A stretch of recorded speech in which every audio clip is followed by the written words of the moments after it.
서울 11월의 밤 공기는 살을 애는 듯 차가웠습니다. 하지만 신라호텔 다이아몬드 홀 안은 욕망과 과시욕으로 뜨겁게 달아올라 있었죠. 오늘은 하늘그룹의 총수, 최진만 회장의 팔순 잔치가 열리는 날이었습니다. 대한민국 정재계를 움직이는 거물들이 한자리에 모인 밤이었어요. 천장에 매달린 거대한 크리스탈 샹들리에가 수천 개의 빛조각을 흩뿌리며 대리석 바닥을 비추고 있었습니다. 최고급 와인잔이 부딪히는 소리는 끊임없이 이어졌죠. 사람들의 웃음소리는 경쾌했지만 그 이면에는 서로를 탐색하고 계산하는 날카로운 시선들이 교차하고 있었습니다. 이곳은 단순한 생일 파티장이 아니라 권력의 서열을 재확인하는 전장이었어요. 그 화려한 무대의 중심에는 최민호가 서서 붉은 와인이 담긴 잔을 우아하게 흔들고 있었습니다. 하늘그룹의 유일한 후계자라는 타이틀이 그에게 천부적인 오만함을 부여했죠. 그는 턱을 치켜든 채 자신에게 굽실거리는 중소기업 사장들의 인사를 건성으로 받아 넘겼습니다. 그의 곁에는 화려한 보석으로 치장한 오유진이 팔짱을 낀 채 서 있었어요. 그녀의 목에 걸린 다이아몬드 목걸이는 강남 아파트 한 채 값에 달하는 것이었지만 표정은 어딘가 모르게 불안해 보였습니다. 그녀는 연신 출입구 쪽을 힐끔거리며 무언가를 경계하는 듯한 눈빛을 감추지 못하고 있었죠. 오유진은 20년 전 치열한 암투 끝에 본처를 몰아내고 하늘그룹의 안주인 자리를 차지한 승리자였습니다. 그녀는 자신의 승리가 영원할 것이라 믿었지만 마음 한구석에는 늘 씻을 수 없는 불안감이 꼬리를 물고 있었어요. 그것은 도둑질한 행복이 언제 깨질지 모른다는 막연한 공포였습니다. 최민호는 그런 아내의 긴장을 눈치챈 듯 그녀의 손등을 가볍게 두드리며 낮은 목소리로 속삭였습니다. 걱정하지 마. 오늘은 아버님의 날이야. 감히 누가 하늘그룹의 행사에서 설람을 피우겠어. 그의 목소리에는 근거 없는 자신감이 배어 있었죠. 그때 사회자가 행사의 시작을 알리려는 찰나였습니다. 다이아몬드 홀의 육중한 오크나무 문이 굉음을 내며 활짝 열렸어요. 예고도 없는 개방이었습니다. 밖에서 불어온 찬바람이 실내의 따뜻한 공기를 순식간에 밀어내며 촛불들을 위태롭게 흔들었죠. 와글와글 짓거리던 연 회장은 찬물을 끼얹은 듯 순식간에 정적에 휩싸였습니다. 모든 시선이 열린 문으로 쏠렸어요. 그 어두운 복도 끝에서 똑딱거리는 구두굽 소리가 일정한 리듬으로 들려오기 시작했습니다. 그것은 마치 심판의 시간을 알리는 식의 초침 소리처럼 사람들의 심장을 조여왔죠. 어둠 속에서 모습을 드러낸 것은 한 명의 여인이었습니다. 그녀가 발을 내디딜 때마다 스포트라이트가 본능적으로 그녀를 따라갔어요. 검은색 벨벳 드레스는 그녀의 희고 고운 피부와 극명한 대조를 이루며 그녀를 더욱 고귀하고 신비롭게 만들었습니다. 몸에 딱 붙는 드레스 라인은 흐트러짐 없는 자세를 강조했고 높게 틀어올린 흑바른 목선을 우아하게 드러내고 있었죠. 그녀는 화려한 장신구 하나 없이도 그 자리에 있는 그 어떤 귀부인보다 더 빛나고 압도적인 아우라를 뿜어내고 있었습니다. 사람들은 숨을 죽인 채 그녀의 얼굴을 응시했어요. 세월이 흘렀음에도 불구하고 그녀의 미모는 퇴색되기는커녕 더욱 깊고 그윽해져 있었죠. 20년 전 초라한 행색으로 쫓겨나던 그 유약한 여인의 모습은 온데간데 없었습니다. 그녀의 눈빛은 깊은 샘처럼 고요했지만 그 안에는 모든 것을 얼어붙게 할 만큼 차가운 결기가 서려 있었어요. 연회장 구석에 있던 몇몇 원로 임원들이 웅성거리기 시작했습니다. 설마 죽은 줄 알았던 그 여자가 이수연. 그 이름이 입에서 입으로 전해지며 파무는 것 잡을 수 없이 퍼져나갔습니다. 최민호의 손이 미세하게 떨리기 시작했어요. 그는 자신의 눈을 의심했습니다. 20년 전 위자료 한 푼 없이 내쫓았던 전처가 비참하게 삶을 마감했을 거라 확신했던 그 여자가 살아서 돌아온 것입니다. 그것도 이렇게 당당하고 위협적인 모습으로요. 그의 손에서 미끄러진 와인잔이 바닥에 떨어지며 날카로운 파편음과 함께 쨍그랑 소리를 냈습니다. 붉은 와인이 대리석 바닥에 피비처럼 번져나갔지만 아무도 그 소리에 신경 쓰지 않았어요. 오직 이수연의 존재만이 그 공간을 지배하고 있었습니다. 오유진의 얼굴은 하얗게 질려 있었죠. 그녀는 본능적으로 최민호의 등 뒤로 숨으려 했지만 이내 정신을 차리고 표정을 일그러뜨렸습니다. 20년 동안 지켜온 자신의 자리가 위협받고 있다는 본능적인 위기감이 그녀를 자극했어요. 그녀는 떨리는 목소리를 애써 감추며 날카롭게 소리쳤습니다. 경호원. 뭐 하고 있는 거야? 당장 저 여자를 끌어내지 않아? 초대 안 된 손님이 감히 여기가 어디라고 발을 들여. 그녀의 고함 소리가 연 회장의 메아리 쳤지만 이수연은 눈 하나 깜짝하지 않았습니다. 오히려 입가에 힘없는 미소를 띠며 천천히 걸음을 옮겼죠. 그녀의 시선은 오유진을 지나쳐 단상을 향해 고정되어 있었습니다. 경호원들이 오유진의 지시에 따라 당황하며 움직이려던 찰나 믿을 수 없는 광경이 펼쳐졌어요. 대한민국 금융계의 황제라 불리는 한국은행 총재 김석훈이 자리에서 벌떡 일어난 것입니다. 그는 평소 코대기로 유명해 대통령 앞에서도 고개를 숙이지 않는 인물이었죠. 그런 그가 급히 이수연의 앞으로 다가가더니 허리를 90도로 굽히며 정중하게 인사를 올렸습니다. 이 회장님.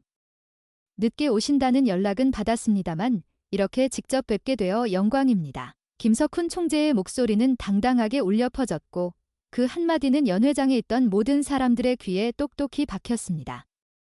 회장님. 이수연이 회장이라니? 사람들은 자신의 귀를 의심했습니다. 최민호와 오유진은 마치 망치로 머리를 얻어맞은 듯 멍한 표정으로 그 광경을 지켜볼 뿐이었어요. 이수연은 가볍게 고개를 끄덕이며 김 총재의 인사를 받았습니다. 그 자연스러운 태도는 그녀가 이미 이런 대우에 익숙한 위치에 있음을 증명하고 있었죠. 오랜만이군요, 김 총재님. 초대장은 없지만 주인 없는 잔치에 주인이 돌아왔으니 문제될 건 없겠죠. 이수연의 목소리는 낮았지만 힘이 있었습니다. 그녀는 천천히 고개를 돌려 최민호를 바라보았어요. 그 시선에는 원망도 분노도 담겨 있지 않았습니다. 그저 길가에 굴러다니는 돌멩이를 바라보는 듯한 무관심과 경멸만이 존재했죠. 최민호는 그 시선을 견디지 못하고 시선을 피하고 싶었지만 몸이 굳어 움직일 수 없었습니다. 20년 전 자신이 짓밟았던 그 여자가 아니었어요. 그녀는 그가 감히 범접할 수 없는 거인이 되어 돌아온 것입니다. 오유진은 부들부들 떨며 소리쳤습니다. 회장이라니. 사기꾼이야. 저 여자는 빈털터리로 쫓겨난 주제에 어디서 신분 세탁을 하고 와서 행패를 부리는 거야? 여보, 경찰 불러. 당장 저 여자 잡아넣어. 그녀의 악에 버린 목소리는 처절하기까지 했습니다. 하지만 이미 분위기는 반전되었어요. 김석훈 총재뿐만 아니라 글로벌 투자사의 대표들과 정계 유력 인사들 몇몇이 이수연을 알아보고 자리에서 일어나 예의를 갖추기 시작했습니다. 그들은 이미 알고 있었던 것입니다. 이수연이 전설적인 투자회사 더원의 실질적인 오너라는 사실을요. 이수연은 오유진의 발악을 비웃듯 한 걸음 더 다가갔습니다. 그리고 나직하게 말했죠. 오유진. 여전하구나. 20년 전이나 지금이나 남의 것을 탐내고 불안해하는 그 천박한 본성은 변하지 않았어. 그녀의 말은 비수처럼 오유진의 가슴에 꽂혔습니다. 이수연은 잠시 멈춰서 주위를 둘러보았어요. 오늘 나는 축하를 하러 온 게 아닙니다. 내 것을 찾으러 왔죠? 20년 전 당신들이 내 뱃속의 아이들과 함께 나를 이 차가운 거리로 내몰았을 때 이미 각오했어야 했습니다. 언젠가 그 대가를 치르게 될 것이라는 걸. 이수연의 뒤쪽 어둠 속에서 5개의 그림자가 소리 없이 움직였습니다. 그들은 마치 그림자처럼 조용했지만 존재감만큼은 확실했죠. 하나, 둘씩 조명 아래로 모습을 드러낸 그들은 훤칠한 키와 수려한 외모를 지닌 5명의 청년들이었습니다. 그들의 등장에 연 회장은 다시 한번 술렁였어요. 그들은 이수연을 중심으로 부채꼴 모양으로 섰습니다. 그들의 눈빛은 하나같이 최민호와 하늘그룹 일가를 향해 있었고 그 눈빛은 먹잇감을 노리는 맹수처럼 차갑게 빛나고 있었죠. 가장 먼저 나선 것은 첫째 아들이었습니다. 말끔한 수트를 차려입은 그는 냉철한 지성을 풍기며 안경 너머로 차가운 시선을 보냈습니다. 그의 손에는 얇은 태블릿 PC가 들려 있었어요. 최민호 회장님? 아니, 사장님이라고 불러야 하나요? 하늘그룹의 주가가 방금 전부터 곤두박질 치고 있다는 사실 알고 계십니까? 그의 목소리는 건조했지만 내용은 폭탄과도 같았습니다. 사람들은 황급히 휴대폰을 꺼내 주식창을 확인했고 연회장은 비명과 탄식으로 가득 찼습니다. 하늘그룹의 주식은 누군가의 인위적인 매도 폭탄으로 인해 하한가를 향해 곤두박질 치고 있었어요. 그 옆에 있던 둘째는 후드티에 모자를 깊숙이 눌러쓴 채 껌을 씹고 있었습니다.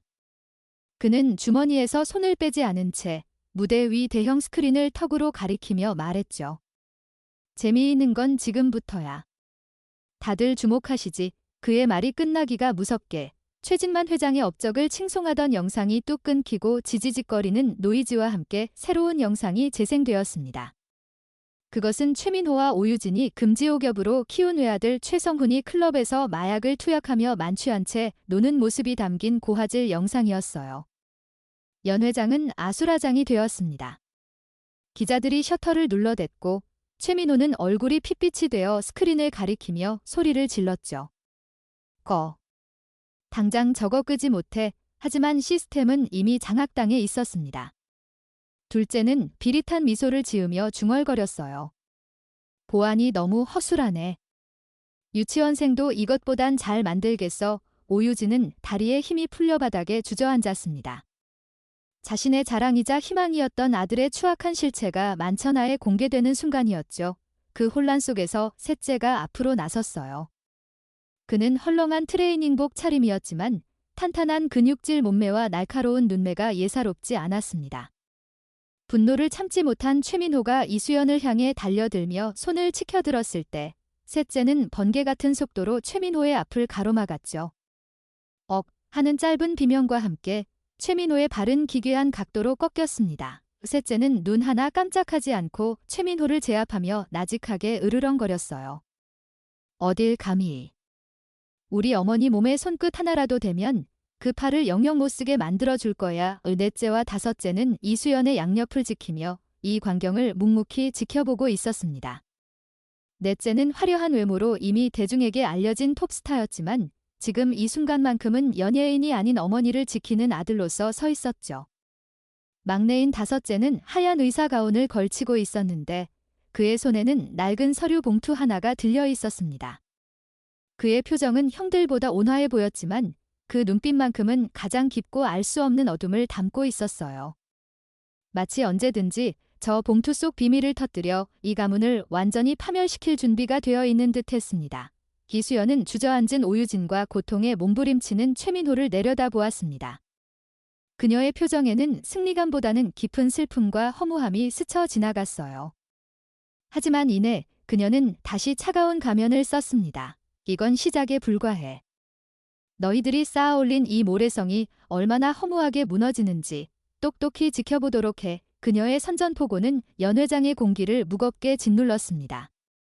20년의 침묵을 깬 복수의 서막이 올랐고 그 복수는 그들이 상상하는 것보다 훨씬 더 잔혹하고 철저할 것이었죠. 연 회장의 웅성거림은 잦아들 줄 몰랐습니다. 하늘그룹의 몰락을 예견하는 수군거림, 이수연의 정체에 대한 호기심, 그리고 5명의 천재들에 대한 경외심이 뒤섞여 혼돈의 카오스를 만들어냈어요. 최진만 회장은 충격으로 인해 뒷목을 잡고 쓰러졌고 구급대원들이 황급히 뛰어들어왔습니다. 하지만 이수연은 눈길조차 주지 않았죠. 그녀는 5 아들의 호의를 받으며 유유히 연 회장을 빠져나갔습니다. 그녀가 지나간 자리에는 서늘한 냉기만이 남아 사람들의 뼛속까지 파고들었죠. 바깥으로 나오자 차가운 밤 공기가 그들을 맞이했습니다. 리무진들이 줄지어 대기하고 있었고 검은 양복을 입은 수행원들이 문을 열었어요. 이수연은 차에 오르기 전 잠시 멈춰서 신라호텔의 화려한 외관을 올려다보았습니다. 한때는 저곳이 자신의 집이 될 거라고 믿었던 적이 있었죠. 하지만 이제 저곳은 그녀가 무너뜨려야 할 적진일 뿐이었습니다. 가자. 그녀의 짧은 명령에 5 아들은 고개를 끄덕였습니다. 엔진 소리와 함께 차는 어둠 속으로 사라졌지만 오늘 밤 일어난 일은 내일 아침 대한민국을 뒤흔들 속보가 될 것이 분명했습니다. 전쟁은 이미 시작되었습니다. 신라호텔 다이아몬드 홀은 폭풍이 휩쓸고 지나간 폐허와도 같았습니다. 이수연과 5 아들이 폭풍처럼 사라진 뒤 남겨진 것은 산산조각난 최씨 일가의 자존심과 바닥을 기는 침묵뿐이었어요. 화려했던 샹들리에의 조명은 여전히 빛나고 있었지만 그 아래 모여있던 대한민국 상류층의 얼굴에는 당혹감과 조소가 뒤섞여 있었습니다. 방금 전까지만 해도 하늘그룹의 위세를 찬양하던 사람들은 이제 삼삼오오 모여 귀속말을 나누기에 바빴죠. 그들의 시선은 바닥에 주저앉아 멍하게 허공을 응시하는 오유진과 골절상을 입은 팔을 부여잡고 신음하는 최민호에게 꽂혀 있었습니다. 그것은 동정이 아닌 권력의 이동을 감지한 하이에나들의 냉철한 계산이었습니다. 최민호는 끓어오르는 분노와 치욕으로 온몸을 떨었습니다. 육체적인 고통보다 더 견디기 힘든 것은 자신을 벌레 보듯 내려다보던 이수연의 차가운 눈빛과 그 곁을 지키던 5청년의 압도적인 기세였죠. 비서실장. 당장 기자들 막아. 기사 한 줄이라도 나가면 다 옷벗을 줄 알아. 그가 고래고래 소리를 질렀지만 이미 때는 늦었습니다. 현장에 있던 수많은 인플루언서와 외신 기자들이 실시간으로 영상을 송출해버린 뒤였어요. 하늘그룹 몰락, 돌아온 본처의 복수, 보룡 등장 같은 자극적인 헤드라인이 포털 사이트 검색어 순위를 장악하기 시작했습니다. 구급차에 실려가는 아버지 최진만 회장의 모습을 보며 최민호는 이를 갈았습니다. 감히 천한 것들이 내 잔치를 망쳐. 그 자식들은 또 뭐야? 어디서 주워 먹던 놈들을 데려와서 아들 행세를 해. 그는 비틀거리며 일어나는 오유진을 향해 화풀이하듯 소리쳤습니다. 오유진은 헝클어진 머리를 대충 정리하며 독이 오른 눈을 번뜩였죠. 걱정하지 마세요, 여보. 그래봤자 근본 없는 놈들이에요. 내일 날이 밝는 대로 변호인단 꾸려서 주거침입이랑 폭행죄로 고소하고 언론사들 다 매수해서 저 여자 과거를 더럽게 포장해버릴 테니까. 그녀는 여전히 자신이 이 상황을 통제할 수 있다고 착각하고 있었습니다. 한편 서울 도심을 가로지르는 리무진 안은 호텔의 소란스러움과는 대조적으로 고요하고 평온했습니다. 이수연은 창밖으로 스쳐 지나가는 서울의 야경을 바라보며 깊은 한숨을 내쉬었어요. 20년 동안 꿈꿔왔던 순간이었지만 막상 저들의 추악한 민낯을 마주하고 나니 통쾌함보다는 씁쓸함이 앞섰습니다. 그때 따뜻하고 큰 손이 그녀의 차가운 손등을 덮었죠. 첫째 아들 이도준이었습니다. 어머니, 고생하셨어요. 이제 시작일 뿐입니다. 저들이 어머니께 준 고통, 이자까지 쳐서 받아낼 겁니다. 도준의 목소리는 낮고 부드러웠지만 그 안에는 단단한 확신이 담겨 있었어요. 운전석 조수석에 앉아있던 둘째, 이도연이 태블릿을 흔들며 장난스럽게 웃었습니다. 형, 방금 내가 하늘그룹 본사 서버 맛 좀 보여줬어. 매일 아침 출근하면 다들 깜짝 놀랄걸. 그리고 그 약쟁이 최성훈 놈 영상, 조회수 벌써 100만 찍었어. 댓글 반응이 아주 가관이야. 재벌 3세의 민낯, 저런 놈이 경영승계라니 나라 망한다 난리도 아니네. 도연은 세계적인 해커 그룹 고스트의 리더로 사이버 공간에서는 신이나 다름없는 존재였습니다. 그의 손가락 끝에서 최씨 일가의 치부는 낱낱이 까발려지고 있었죠. 셋째 이도진은 묵묵히 팔짱을 낀 채 창밖을 경계하고 있었습니다. 그는 어린 시절부터 남다른 신체 능력과 격투 센스를 보여 해외 용병 부대에서 전설적인 교관으로 활동했던 이력이 있었어요. 방금 전 최민호의 팔을 꺾었던 그 기술은 빙산의 일각에 불과했습니다. 어머니, 경호팀 배치는 완료했습니다. 저들이 쥐새끼처럼 암살자나 깡패를 보낼 수도 있으니 당분간은 저희가 24시간 어머니 곁을 지키겠습니다. 도진의 말에 이수연은 든든한 미소를 지었습니다. 피땀 흘려 키운 아이들이 어느새 거대한 나무가 되어 자신을 지켜주고 있었죠. 아, 진짜 피곤하다. 내 얼굴 너무 팔린 거 아니야? 팬들이 알면 실망할 텐데. 넷째 이도윤이 선글라스를 벗으며 투덜거렸어요. 그는 아시아를 넘어 할리우드까지 진출한 톱스타 배우였습니다. 오늘 파티장에 그가 등장했을 때 사람들이 그를 알아보지 못한 것은 그가 쓴 검은 마스크와 평소와는 다른 살벌한 분위기 때문이었죠.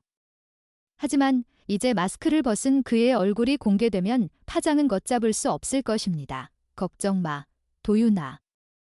내 팬들은 오히려 샤이닝 복수극의 주인공이라며 더 좋아할 걸. 막내 이도원이 형을 놀리며 웃었습니다. 그는 최연소 노벨 의학상 후보로 거론되는 천재 의사였죠. 다음 날 아침, 대한민국은 발칵 뒤집혔습니다. 단순히 재벌가의 스캔들 수준이 아니었어요. 주식시장이 개장하자마자 하늘그룹의 주가는 자유낙하를 시작했고 정체불명의 투자회사 더 원이 하늘그룹의 계열사 주식을 무차별적으로 공매도하고 있다는 소문이 돌았습니다. 개미 투자자들은 패닉에 빠져 투매에 동참했고 기관들조차 손을 털고 나갔죠. 이 모든 작전을 지휘한 것은 바로 첫째 이도준이었습니다. 월스트리트에서 미다스의 손이라 불리던 그는 밤새 뉴욕과 런던의 펀드 매니저들을 움직여 하늘그룹의 자금줄을 완벽하게 차단해 버렸습니다. 최민호는 사무실에서 걸려오는 전화들에 시달리며 비명을 질렀어요. 은행에서 대출 연장을 거부해. 김석훈 총재가 직접 지시했다고? 이 개자식들 엎친 데 덮친 격으로 오유진이 자랑하던 아들 최성훈은 마약 투약 혐의로 검찰에 긴급 체포되었습니다. 경찰서 포토라인에서 최성훈이 덜덜 떨며 마스크로 얼굴을 가리는 모습은 전국에 생중계되었죠. 오유진은 집에서 뉴스를 보며 혼절했고 최민호는 분노를 이기지 못해 값비싼 도자기를 집어던졌습니다. 집안은 그야말로 아수라장이었어요. 그 시각 이수연은 강남이 한눈에 내려다 보이는 펜트하우스에서 우아하게 모닝커피를 마시고 있었습니다. 그녀의 앞에는 5 아들의 프로필이 담긴 태블릿이 놓여 있었죠. 언론은 이제야 이수연의 아들들에 대한 정보를 캐내기 시작했고 그 결과에 경악을 금치 못하고 있었습니다. 첫째는 금융천재, 둘째는 천재 해커, 셋째는 무력의 정점, 넷째는 월드스타, 그리고 막내는 최연소 노벨 의학상 후보. 이 비현실적인 조합은 오룡이라는 별명과 함께 열풍을 일으키고 있었습니다. 사람들은 의문을 가졌죠. 빈털터리로 쫓겨난 이수연이 어떻게 이토록 훌륭한 아들들을 키워냈을까? 그리고 도대체 이 아버지는 누구인가? 인터넷 커뮤니티에서는 이수연의 남편 찾기가 뜨거운 감자로 떠올랐고 최민호 역시 이 부분에 의문을 품기 시작했습니다. 그는 비서실장을 불러 윽박질렀어요. 알아봤어? 저놈들 애비가 누구야? 어떤 놈이길래 저런 괴물들을 만들어낸 거야?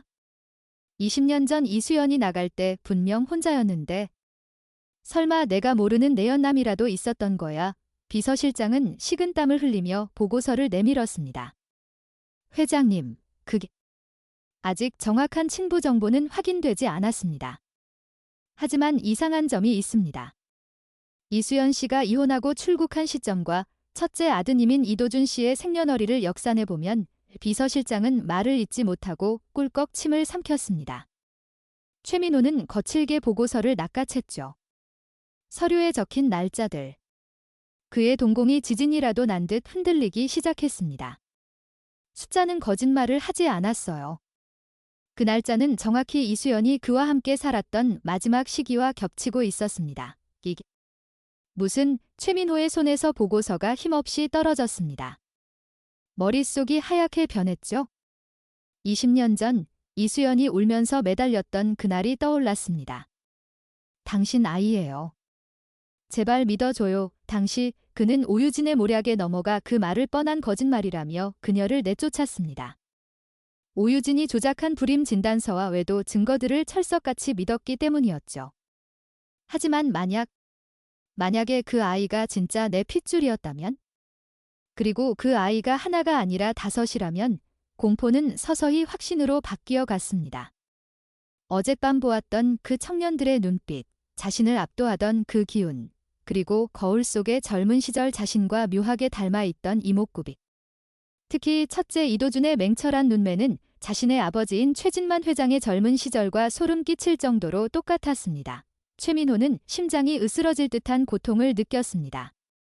자신이 평생을 바쳐 키운 최성훈은 마약쟁이 망나니가 되었는데 자신이 버린 핏줄들은 세상을 호령하는 용이 되어 자신의 목을 조르러 왔다. 이보다 더 잔혹한 형벌이 있을까요? 하지만 최민호는 인정할 수 없었습니다. 아니, 인정하고 싶지 않았죠. 만약 그들이 자신의 친자식이라는 사실이 밝혀지면 그는 단순히 전철을 벌인 나쁜 남편이 아닌 천재적인 후계자들을 스스로 내친 어리석은 가장이 되어버립니다. 하늘그룹의 주주들과 이 사회가 가만히 있을 리 없었어요. 아니야. 그럴 리 없어. 이건 함정이야. 저 여자가 날 속이려는 거야. 그는 억지로 고개를 저으며 현실을 부정하려 했습니다. 그러나 의심의 싹은 이미 걷잡을 수 없이 자라나고 있었죠. 그때 사무실 문이 벌컥 열리고 오유진이 헝클어진 모습으로 뛰어들어왔습니다. 그녀의 손에는 스마트폰이 들려 있었고 화면에는 막내 이도원이 진행한 긴급 기자회견 영상이 재생되고 있었죠. 여보, 이거 좀 봐요. 저 미친놈들이 지금 뭐라고 하는지.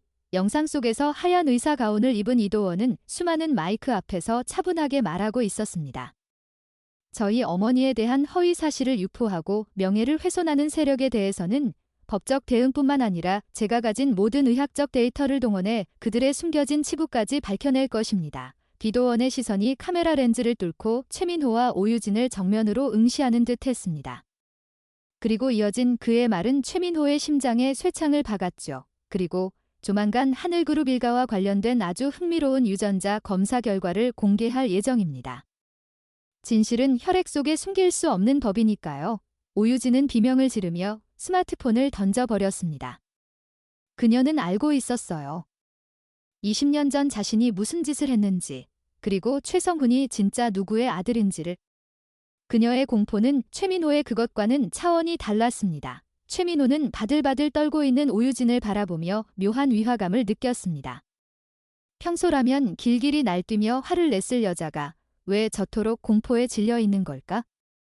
유전자 검사라는 말 한마디에 왜 저렇게까지 반응하는 걸까?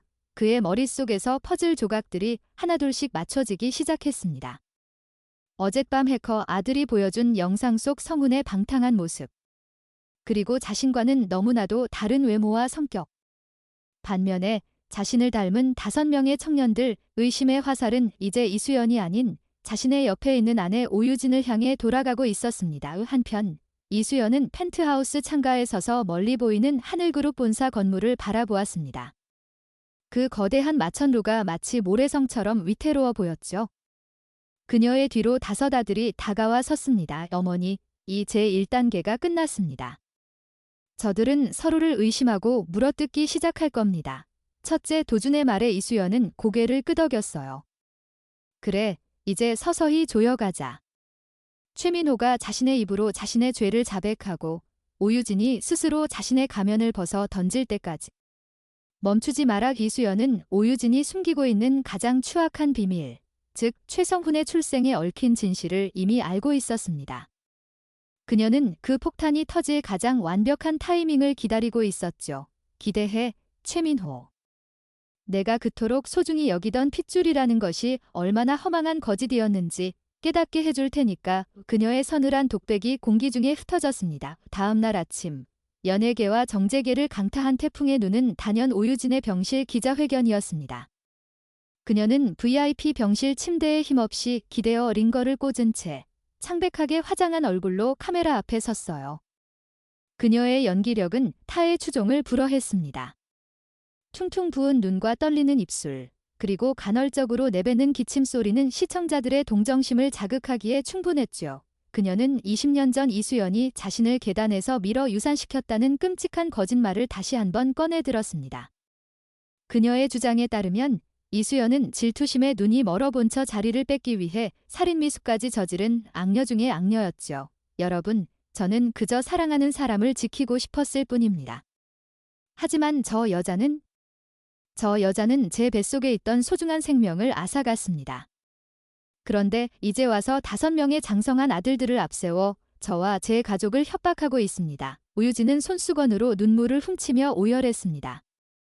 그녀의 눈물 연기에 여론은 잠시 흔들렸어요.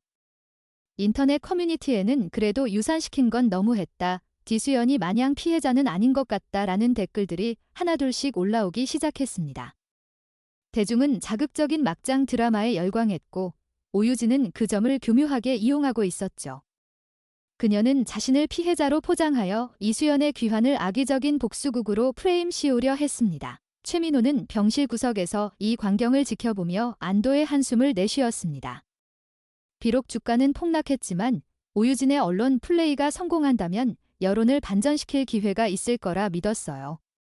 그는 아내의 거짓말이 진실인 양 스스로를 세뇌하고 있었습니다. 그래. 20년 전 그날 이수연은 분명히 유진이를 밀쳤어. 내가 내 눈으로 봤잖아. 그는 자신의 기억이 오유진에 의해 조작되었다는 사실을 인정하기 싫었습니다. 만약 그것이 거짓이라면 자신이 이수연을 내쫓은 명분 자체가 사라지기 때문이었죠. 그는 비겁하게도 진실보다는 자신에게 유리한 거짓을 선택하고 있었습니다. 하지만 그들의 얄팍한 수는 오래가지 못했어요. 오유진의 인터뷰가 절정에 달해 생중계 시청률이 치솟을 무렵 인터넷 방송 플랫폼 트위치와 유튜브에 동시 접속자가 폭주하는 방송이 시작되었습니다. 방송의 주인공은 바로 이수연의 넷째 아들, 톱스타 이도윤이었습니다. 평소 영화 홍보나 팬미팅 외에는 개인 방송을 하지 않던 그가 진실의 시간이라는 제목으로 라이브를 켠 것이었죠. 수천만 명의 팔로워를 거느린 그의 방송 알림이 전 세계 팬들의 스마트폰을 울렸습니다. 화면 속 이도윤은 화려한 무대 위상이 아닌 검은색 셔츠를 입고 심각한 표정으로 앉아 있었어요. 안녕하세요. 이도윤입니다. 오늘 저는 배우로서가 아니라 한 어머니의 아들로서 이 자리에 섰습니다. 방금 전 오유진 씨의 인터뷰를 잘 봤습니다. 정말이지. 소름 끼치는 연기력이더군요. 오스카상을 받아도 될 정도였습니다. 이도윤의 목소리는 차분했지만 그 안에는 억누를 수 없는 분노가 서려 있었습니다. 그는 태블릿 PC를 들어 보이며 말을 이었죠. 오유진 씨는 저희 어머니가 자신을 밀어 유산시켰다고 주장했죠. 그리고 그 증거로 당시 가정부의 증언을 내세웠고요. 하지만 진실은 여기 있습니다. 비도윤이 화면을 터치하자 20년 전 최 씨 저택에서 일했던 가정부의 영상 인터뷰가 재생되었습니다. 영상 속 노인은 병상에 누워 참회의 눈물을 흘리고 있었어요. 다 제 잘못입니다. 그날 사모님 디수연, 오유진 씨 근처에도 가지 않았어요. 오유진 씨가 스스로 계단 난간을 잡고 주저앉더니 치마 속에 숨겨둔 붉은 잉크 주머니를 터뜨렸습니다. 그리고 나한테 돈 봉투를 주며 이수연 씨가 밀었다고 거짓 증언을 하라고 시켰어요. 내가 돈에 눈이 멀어 천벌을 받을 짓을 했습니다. 노인의 고백은 충격적이었습니다. 시청자들의 댓글창은 순식간에 욕설과 경악으로 도배되었죠. 오유진의 병실 TV에서도 이 방송이 나오고 있었습니다. 그녀의 얼굴은 사색이 되었어요. 꺼져. 당장 꺼. 그녀가 리모컨을 집어던지며 발악했지만 이미 엎질러진 물이었습니다. 최민호는 멍한 표정으로 화면 속 노인을 바라보았습니다. 그녀는 20년 전 자신이 가장 신뢰했던 가정부였어요. 그녀의 증언 때문에 이수연을 모질게 몰아세우고 뺨까지 때렸던 기억이 생생했죠. 그런데 그 모든 것이 조작된 연극이었다니. 최민호의 손이 부들부들 떨리기 시작했습니다. 자신의 인생이 송두리째 부정당하는 느낌이었어요. 이도윤의 폭로는 거기서 멈추지 않았습니다. 이뿐만이 아닙니다. 오유진 씨가 주장하는 유산 자체가 성립할 수 없다는 결정적인 의학적 증거가 있습니다. 이 부분은 제 동생이 설명해 드릴 겁니다. 화면이 분할되면서 하얀 가운을 입은 막내 이도원이 등장했습니다. 그의 배경은 대학 병원 연구실이었죠. 지적인 외모와 차분한 목소리는 신뢰감을 주기에 충분했습니다. 이도원은 손에 든 차트를 카메라 가까이 들이며 조목조목 설명하기 시작했어요. 이것은 오유진 씨가 최민호 회장을 만나기 3년 전 미국 시카고의 한 병원에서 진료받은 기록입니다. 보시다시피 오유진 씨는 선천적인 자궁기형으로 인해 임신이 불가능한 상태라는 판정을 받았습니다. 의학적으로 임신 자체가 불가능한 몸이었던 거죠. 그런데 어떻게 임신을 하고 유산을 할 수 있었겠습니까? 20년 전의 임신 소식도 유산 소동도 모두 대국민 사기극이었습니다. 기도원의 설명은 명쾌하고 잔인했습니다. 그는 의학 용어를 일반인들도 알기 쉽게 풀어서 설명하며 오유진이 빠져나갈 구멍을 완벽하게 차단했죠. 가짜 임신 진단서는 위조된 것이었고 당시 주치의였던 의사는 그녀에게 뇌물을 받고 해외로 도피했다는 것, 그리고 그 의사까지 찾아내 자백을 받아냈다는 것까지 대한민국은 충격에 휩싸였습니다. 재벌 2세와 사모님이 임신을 조작하고 멀쩡한 본처를 살인미수범으로 몰아내 쫓았다니. 이것은 드라마보다 더한 현실이었죠. 오유진을 옹호하던 여론은 순식간에 비난의 화살로 바뀌었습니다. 국민 악녀, 히스테리의 사기꾼 오유진 구속하라는 실시간 검색어가 포털 사이트를 장악했어요. 병원 밖에는 분노한 시민들이 몰려와 계란을 던지기 시작했고 오유진이 모델로 활동하던 브랜드들은 줄줄이 계약 해지를 통보해왔습니다. 그녀가 쌓아올린 가짜 성체가 와르르 무너져 내리고 있었죠. 최민호는 숨을 쉴 수가 없었습니다. 머릿속이 윙윙거렸어요. 임신이 불가능했다고? 그럼 그 배는 뭐였지? 복대를 차고 입덧 연기를 하던 그 모습은 다 뭐였단 말인가? 그는 자신이 20년 동안 철저하게 농락당했다는 사실에 치를 떨었습니다. 하지만 더 큰 공포가 그의 뇌리를 스치고 지나갔죠. 만약 오유진이 임신할 수 없는 몸이라면 지금 내 호적에 올라와 있는 아들 하늘그룹의 후계자 최성훈은 도대체 누구의 자식이란 말인가? 그는 천천히 고개를 돌려 오유진을 바라보았습니다. 오유진은 침대 구석에 웅크린 채 벌벌 떨고 있었어요. 그녀의 눈은 초점을 잃었고 입술은 파랗게 질려 있었습니다. 최민호의 시선과 마주치자 그녀는 비명을 지르며 고개를 숙였죠. 그것은 명백한 죄인의 반응이었습니다. 최민호는 비틀거리며 그녀에게 다가갔습니다. 그의 눈에는 증오가 가득했어요. 유진아. 아니, 오유진. 설명해봐, 저 의사 놈의 말이. 사실이야? 내가 애를 못 낳는 몸이었다고. 그의 목소리는 낮게 깔려 있었지만 금방이라도 폭발할 것 같은 화염 같았습니다. 오유진은 최민호의 바지 가랑이를 잡고 매달렸어요. 여보, 그게 아니에요. 저건 다 조작이에요. 저놈들이 나를 욕보이려고 만든 가짜 서류라고요. 믿어줘요, 제발. 하지만 그녀의 손길은 예전처럼 애틋하지 않았습니다. 그것은 살기 위한 필사적인 발버둥일 뿐이었죠. 최민호는 그녀를 거칠게 뿌리쳤습니다. 조작. 시카고 병원 기록이 조작이라고? 그럼 지금 당장 산부인과 가서 검사해보자. 내 자궁이 멀쩡한지 아니면 저놈 말대로 처음부터 없었는지. 최민호의 고함 소리가 병실을 울렸습니다. 그때 병실 문이 열리고 비서실장이 창백한 얼굴로 들어왔어요. 그의 손에는 태블릿 PC가 들려 있었습니다. 회장님, 큰일 났습니다.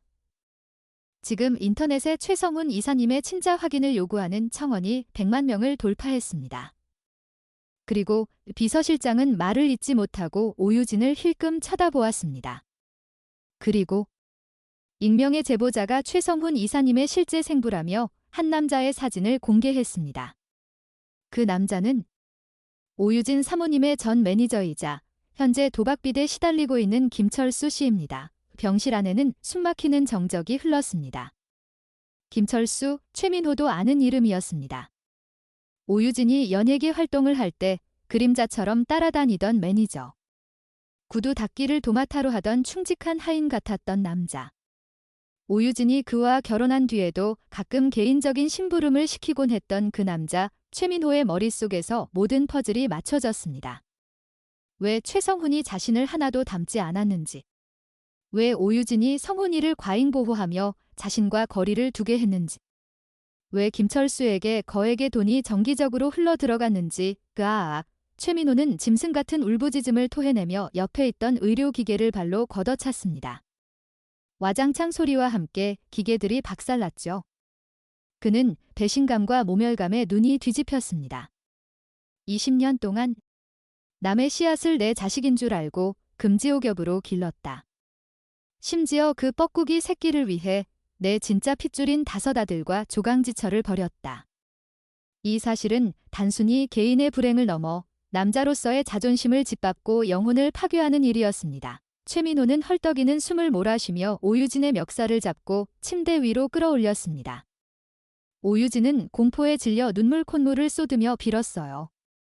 잘못했어요. 죽을 죄를 졌어요. 제발 살려줘요. 하지만 최민호의 귀에는 아무것도 들리지 않았습니다. 죽어.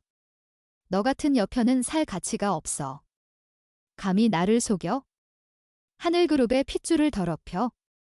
내가 너를 여왕으로 만들어줬는데 내가 나한테 똥물을 끼얹어. 그의 손에 점점 힘이 들어갔습니다. 같은 시각, 이수연은 펜트하우스 소파에 앉아 와인잔을 기울이며 TV 화면을 응시하고 있었습니다. 화면 속에서는 최민호가 병실에서 난동을 부리는 모습이 파파라치 컷으로 속보를 타고 있었죠. 옆에 앉아있던 셋째 이도진이 피식 웃으며 말했습니다. 어머니, 예상대로 흘러가네요. 저 인간들, 이제 서로 물어뜯느라 정신없을 겁니다. 이수연은 와인을 한 모금 마시며 차갑게 대꾸했습니다. 아직 멀었어. 최민호가 느끼는 고통은 이제 시작일 뿐이야. 자신이 버린 것이 무엇인지 뼈저리게 후회하게 만들어야지. 그녀의 눈빛은 깊고 어두웠습니다. 복수는 달콤했지만 그 과정에서 다시 떠올려야 하는 과거의 상처들은 여전히 쓰렸어요. 하지만 그녀는 멈출 수 없었습니다. 자신을 믿고 따라와준 다섯 아들을 위해서라도 이 지독한 악연의 고리를 완벽하게 끊어내야 했죠. 다음은 유전자 검사 결과 발표야. 도원아, 준비됐지? 그녀의 물음에 막내 도원이 고개를 끄덕였습니다. 네, 어머니. 최성훈과 최민호의 불일치 결과, 그리고 저희 다섯 형제와 최민호의 유전자 일치 결과 완벽하게 준비되어 있습니다. 이제 마지막 카드를 꺼낼 차례였습니다. 최민호가 그토록 부정하고 싶어 했던 진실, 즉 자신이 쫓아낸 아이들이 자신의 진짜 핏줄이라는 사실을 확인시켜주는 것, 그것은 그에게 있어서 구원이 아니라 가장 잔인한 형벌이 될 것입니다. 자신의 어리석음으로 인해 잃어버린 20년의 세월과 천재적인 아들들. 그 상실감이 그를 평생 지옥 속에 가둘 것이었죠. 이수연은 빈 와인잔을 테이블에 내려놓으며 나직하게 속삭였습니다. 기다려, 최민호. 진짜 지옥은? 이제부터니까. 한편 병실을 빠져나온 최민호는 차를 타고 강남의 한 비밀 안전가옥으로 질주했습니다. 그곳은 그가 오유진과의 미래를 위해 마련했던 장소였기에 그녀가 그곳에 있을 거라는 확신이 있었죠. 도로는 그의 분노를 반영하듯 붉은 신호등으로 가득했지만 그는 멈추지 않고 질주했습니다. 안전가옥에 도착한 최민호는 비밀번호를 누를 생각도 없이 문을 발로 걷어찼습니다. 쾅! 쾅! 몇 번의 타격 끝에 문이 부서지며 열렸어요. 거실에는 여행 가방을 싸느라 분주한 오유진과 그녀를 돕고 있던 김철수가 있었습니다. 갑작스러운 침입에 두 사람은 소스라치게 놀라 굳어버렸죠. 최민호의 등장은 마치 지옥에서 올라온 악귀와도 같았습니다. 최민호 씨. 진정하세요. 말로 해요. 우리. 김철수가 손을 내밀며 뒷걸음질 쳤습니다. 오유진은 바닥에 주저앉아 오줌을 지르며 벌벌 떨었어요. 여보, 아니, 회장님. 잘못했어요. 한 번만 용서해 주세요. 성훈이를 봐서라도 그녀의 입에서 나온 성훈이라는 이름은 최민호의 이성을 완전히 끊어버리는 기폭제가 되었습니다. 성훈이. 내가 감히 그 이름을 내 앞에서 입에 올려? 남의 씨를 내 자식이라고 속이고 내 진짜 새끼들을 길바닥으로 내몰아. 최민호는 벽난로 위에 장식용으로 걸려있던 장전을 집어들었습니다. 총구는 오유진과 김철수 사이를 오가며 춤을 췄죠. 말해. 사실대로 말해. 20년 전 이수연이 나갈 때 임신했던 아이들이 내 아들이라는 거 너 알고 있었지? 알고도 나를 속인 거지. 최민호의 목소리는 낮고 차가웠지만 그 안에는 깊은 슬픔이 배어 있었습니다. 오유진은 눈물 범벅이 된 얼굴로 고개를 끄덕일 수밖에 없었어요. 부정이란 있을 수 없는 상황이었죠. 네. 알았어요. 하지만 어쩔 수 없었어요. 당신을 사랑해서. 최민호는 허탈하게 웃었습니다. 사랑. 너는 내 돈을 사랑한 거야? 내 배경을 사랑한 거고. 그는 총구를 오유진의 이마에 정확히 겨눴습니다. 자, 이제 선택해.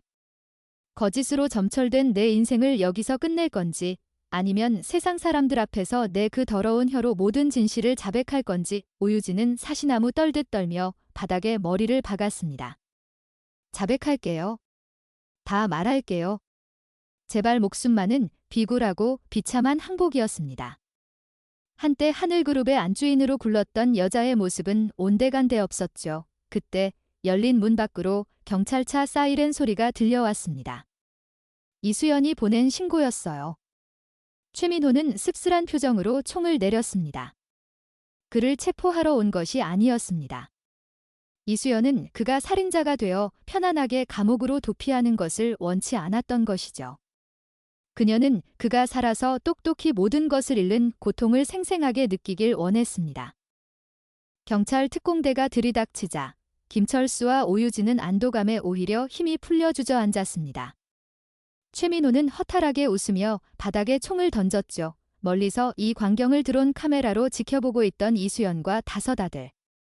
첫째 도준이 태블릿 화면을 끄며 말했습니다. 아버지가 아니. 최민호가 살인을 저지르지 않아서 다행이네요.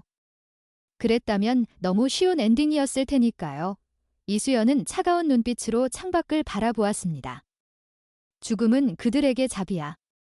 이제 그들은 법의 심판대 위에서 서로를 물어뜯으며 가장 추한 밑바닥을 보여주게 될 거야. 그리고 최민호는 평생을 후회라는 감옥 속에서 살게 되겠지. 내가 겪었던 20년보다 더 기나긴 고통스러운 시간들을 폭풍이 지나간 자리는 처참했습니다. 하늘그룹의 주가는 상장 폐지 위기까지 몰렸고 오유진과 김철수는 사기 및 횡령 혐의로 긴급 체포되었습니다. 최민호는 참고인 신분으로 경찰서로 연행되었지만 그의 영혼은 이미 죽은 것이나 다름없었죠. 경찰차 뒷좌석에 앉아 창밖을 보던 그의 눈에 대형 전광판에 나오는 뉴스가 들어왔습니다. 이수연 대표, 글로벌 투자기업 더원의 회장으로 밝혀졌. 다섯 천재 아들들과 함께 한국 경제의 새로운 구세주로 등극.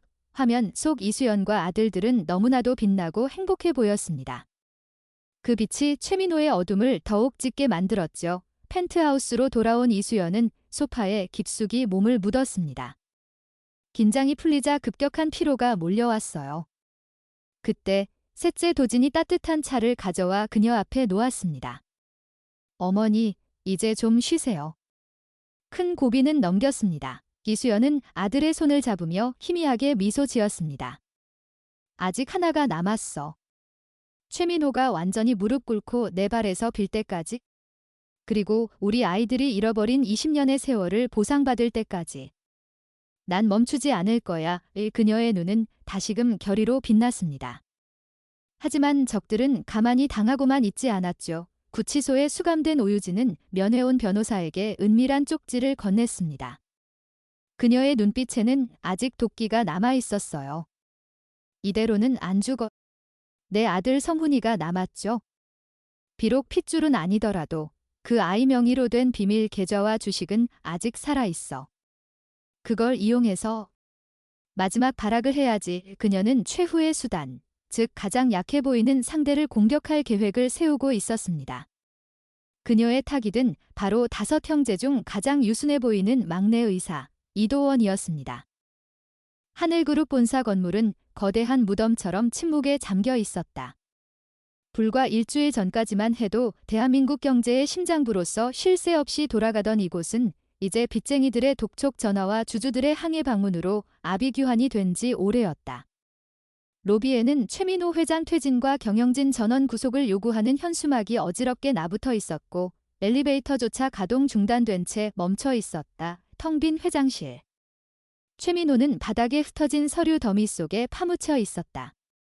그가 평생을 바쳐 지켜온 제국이 모래성처럼 무너져 내리는 소리가 환청처럼 귓가를 맴돌았다.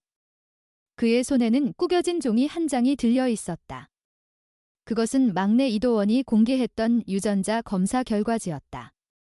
이 숫자들은 그에게 구원이자 동시에 지옥불이었다. 최성훈이 자신의 핏줄이 아니라는 사실에 분노했던 그는 이제 역설적이게도 자신이 버린 다섯 아들이 자신의 핏줄이라는 사실에 매달리고 있었다. 내 아들들. 그래, 그 아이들은 내 아들이야. 천재들. 그 아이들이라면 이 상황을 뒤집을 수 있어. 최민호는 중얼거리며 비틀거리는 몸을 일으켰다. 그의 눈빛은 탐욕과 후회, 그리고 비틀린 희망으로 반들거리고 있었다. 그는 거울 속에 비친 자신의 모습을 바라보았다. 며칠 사이 10년은 늙어버린 듯 초라한 중년 남자가 거기 있었다. 하지만 그는 온매무새를 다듬으며 애써 위엄을 찾으려 노력했다. 아무리 그래도 나는 그들의 아버지야. 천륜을 어찌 끊을 수 있겠어?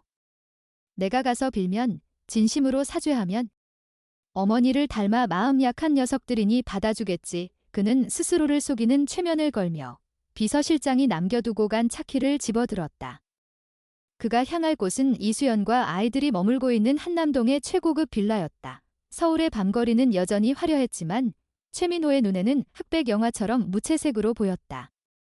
차창 밖으로 스쳐 지나가는 풍경들은 20년 전의 기억을 강제로 소환했다. 임신한 이수연을 차가운 겨울바람 속에 내치던 날, 그녀가 울면서 외치던 말이 떠올랐다. 당신, 언젠가 이날을 피눈물 흘리며 후회하게 될 거야. 그때는 그 말이 패배자의 저주라고만 생각했다. 하지만 그것은 예언이었다. 그는 핸들을 잡은 손에 힘을 주며 입술을 깨물었다. 아직 늦지 않았어. 핏줄이 당긴다는 말이 괜히 있는 게 아니야. 한남동 빌라의 육중한 철문 앞에 도착했을 때 최민호는 압도적인 위협감을 느꼈다. 과거 이수연이 살던 좁은 단칸과는 비교도 할 수 없는 성공과 권력의 상징 같은 곳이었다. 인터폰을 누르는 그의 손이 미세하게 떨렸다. 나다. 민호다. 아니, 너희 아버지다. 할 말이 있어서 왔다. 잠시 후 철문이 무겁게 열렸다. 그는 그것이 환영의 제스처라고 믿고 싶었지만 등 뒤로 식은땀이 흐르는 것을 막을 수 없었다. 잘 가꾸어진 정원을 지나 현관 앞에 섰을 때 그는 숨을 고르며 무릎을 꿇을 준비를 했다. 그러나 현관문이 열리고 나타난 것은 그가 기대했던 이수연이 아니었다. 5명의 청년들이 마치 심판관처럼 나란히 서서 그를 내려다보고 있었다. 그들의 뒤로 보이는 것일 어디에도 이수연의 모습은 보이지 않았다. 최민호는 당황하며 두리번거렸다. 수연이는? 내 엄마는 어디 있니? 내가 사죄하러 왔다. 너희 엄마한테, 그리고 너희들한테. 첫째 도준이 차갑게 말을 잘랐다. 어머니는 당신을 볼 이유가 없습니다. 그리고 저희도 마찬가지입니다. 할 말이 있으면 여기서 하시고 꺼지시죠. 최민호는 도준의 살얼음 같은 말투에 잠시 멈칫했지만 이내 바닥에 무릎을 꿇었다. 그의 자존심 따위는 이미 하늘그룹과 함께 무너져 내린 뒤였다. 도준. 도연아. 얘들아. 내가 잘못했다. 내가 눈이 멀어서 너희를 알아보지 못했어. 오유진 그 요망한 것에 속아서.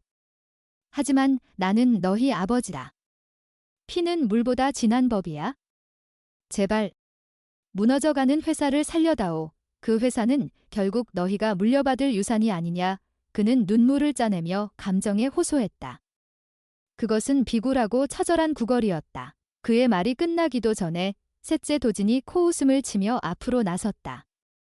그는 손에 들고 있던 낡은 서류 봉투를 최민호의 얼굴에 던졌다. 종이들이 허공에 흩날리며 최민호의 머리 위로 떨어졌다. 유산. 당신이 우리한테 남겨준 유산은 이것뿐이야. 최민호가 떨리는 손으로 종이 한 장을 집어들었다. 그것은 20년 전 그가 이수연에게 던져주었던 이혼합의서 사본과 아이들의 양육비 지급을 거부한다는 각서였다. 친권 포기 각서. 그 종이 위에는 최민호의 인감이 선명하게 찍혀 있었다. 기억나십니까? 당신이 직접 도장 찍은 겁니다. 아이들에 대한 모든 권리를 포기한다. 내 핏줄이 아니니 굶어 죽든 말든 상관하지 않겠다. 도진의 목소리는 분노를 억누르느라 낮게 깔려 있었다. 우리가 미국에서 곰팡이 핀 빵을 먹으며 버틸 때 당신은 그 가짜 아들에게 수천만 원짜리 장난감을 사주셨더군요. 어머니가 병원비가 없어서 고열에 시달리는 막내를 안고 올 때 당신은 오유진과 호화 크루즈 여행을 즐기셨고. 그런데 이제 와서 아버지 인심을 하십니까? 둘째 도연이 스마트폰을 꺼내 재생 버튼을 눌렀다. 녹음된 음성 파일이 정적을 깼다. 쟤네 내 새끼들이 내 자식이면 뭐해? 거추장스러우니 다 지워버리라고 해. 20년 전 비서에게 지시했던 최민호 본인의 목소리였다. 최민호는 얼굴이 하얗게 질렸다. 그건. 그때는 내가 오해를 변명하려 했지만 목소리가 나오지 않았다. 자신의 과거가 날카로운 부메랑이 되어 돌아와 목을 겨누고 있었다. 그는 고개를 들 수가 없었다. 넷째, 도윤이 팔짱을 낀 채 비웃음을 날렸다. 연기 그만하세요. 엽기적인데. 당신이 지금 여기 온 건 부성애 때문이 아니라 당신의 그 잘난 회사가 망해 가니까 똥줄이 타서 온 거잖아. 우리 아들이 아니라 부도를 막아줄 도구로 보는 거 다 알아의 도윤의 지적은 정확했다.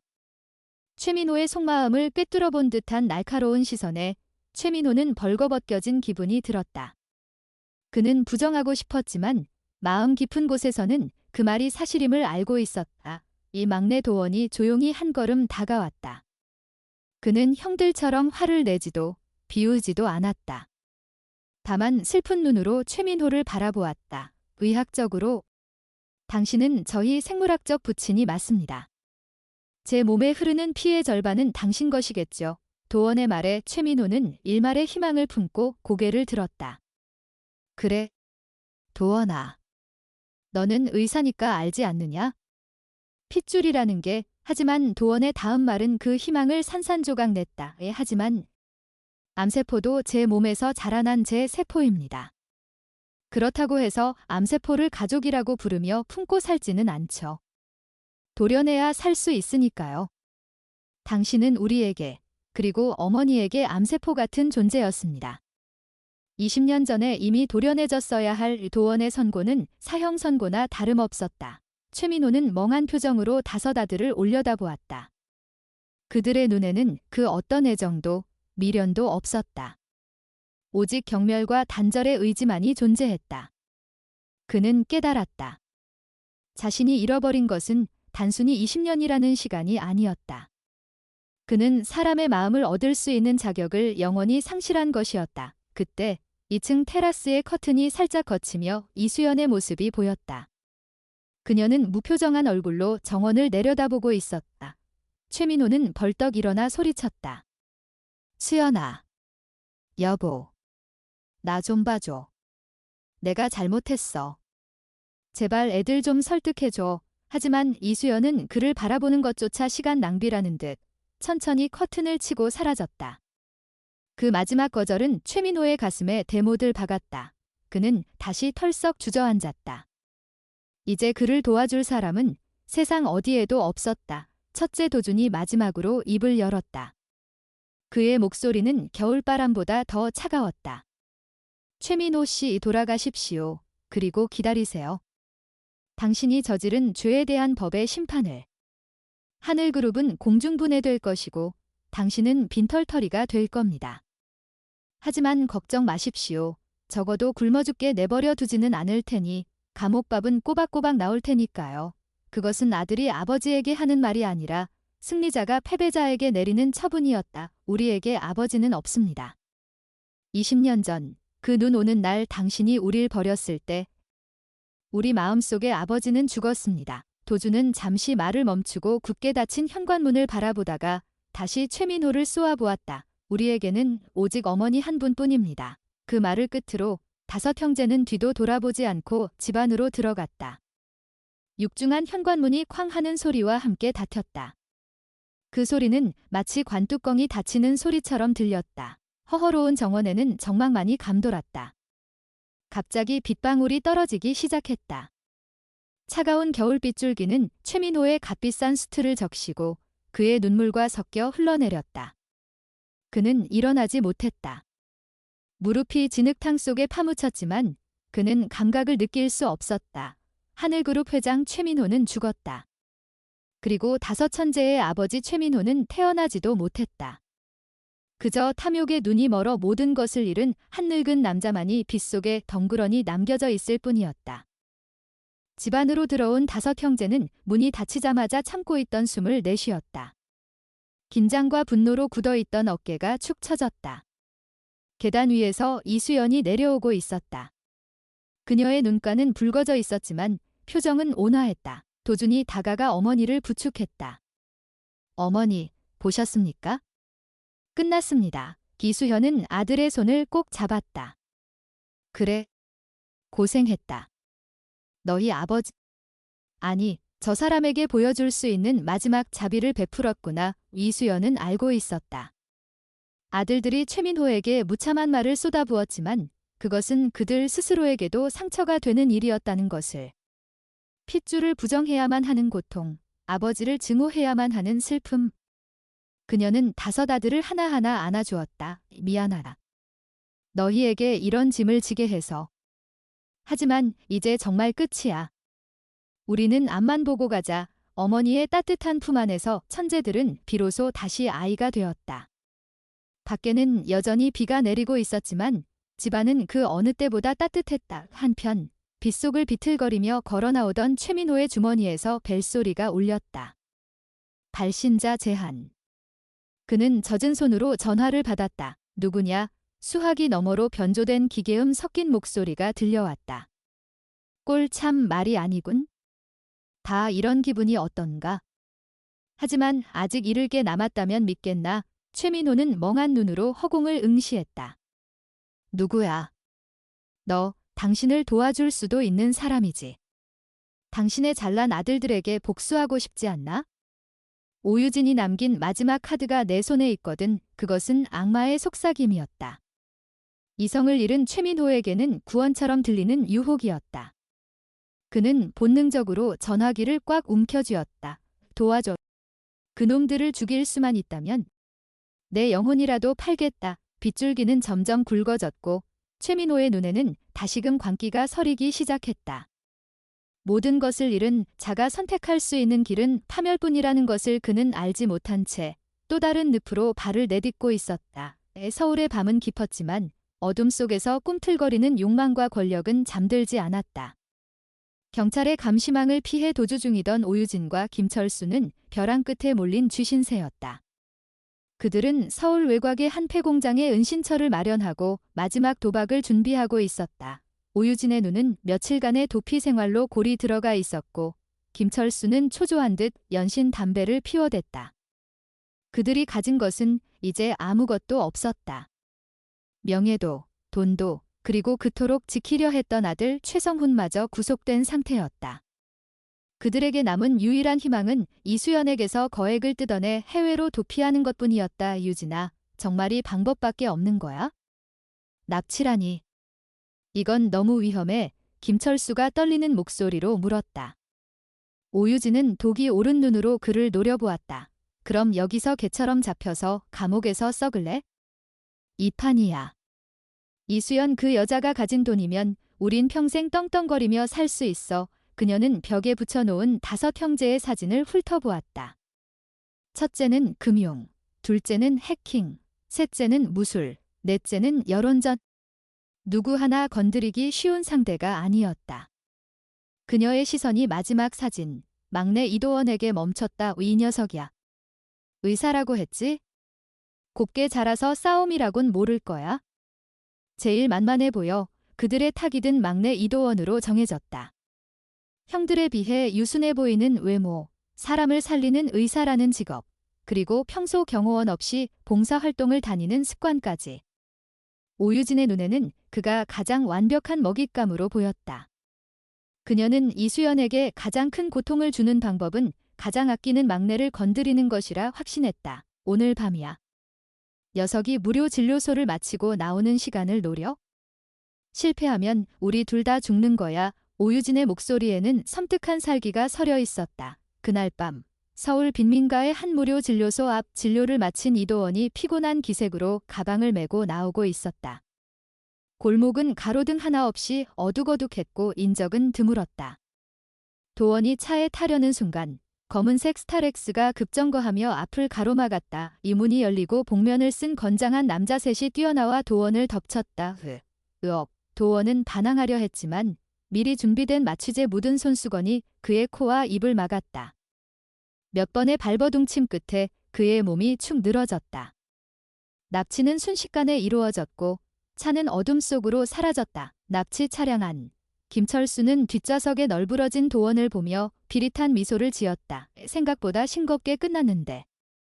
천재라더니 별거 없네. 그는 도원의 손발을 케이블 타이로 단단히 묶으며 중얼거렸다. 운전대를 잡은 오유진은 백미러로 도원을 확인하며 안도의 한숨을 내쉬었다. 다행이야. 이제 이수연한테 전화해서 협박만 하면 돼. 주식 양도각서랑 현금 500억. 그거면 충분해. 그녀는 승리감에 도취되어 있었다. 하지만 그녀는 알지 못했다. 기절한 척하고 있는 도원의 입가에 아주 미세한 조소에 가까운 미소가 스쳐 지나갔다는 사실을. 폐공장에 도착한 그들은 도원을 낡은 의자에 묶고 찬물을 끼얹었다. 우프아. 도원이 거칠게 숨을 몰아쉬며 눈을 떴다. 그의 앞에는 엽총을 든 김철수와 칼을 든 오유진이 서 있었다. 도원은 주위를 둘러보며 겁에 질린 표정을 연기했다. 대체 당신들 누구야? 왜 이러는 거야? 돈이 필요하면 말로. 그의 떨리는 목소리에 오유진은 만족스러운 듯 웃음을 터뜨렸다. 어머, 우리 도원 도련님, 이제야 상황 파악이 되나 보네. 걱정 마, 엄마한테 전화 한 통만 하면 보내줄게. 물론 내 몸값이 입금된 후에 말이지. 오유진은 도원의 휴대폰을 꺼내 이수연에게 영상통화를 걸었다. 신호가 몇 번 울리고 이수연의 얼굴이 화면에 나타났다.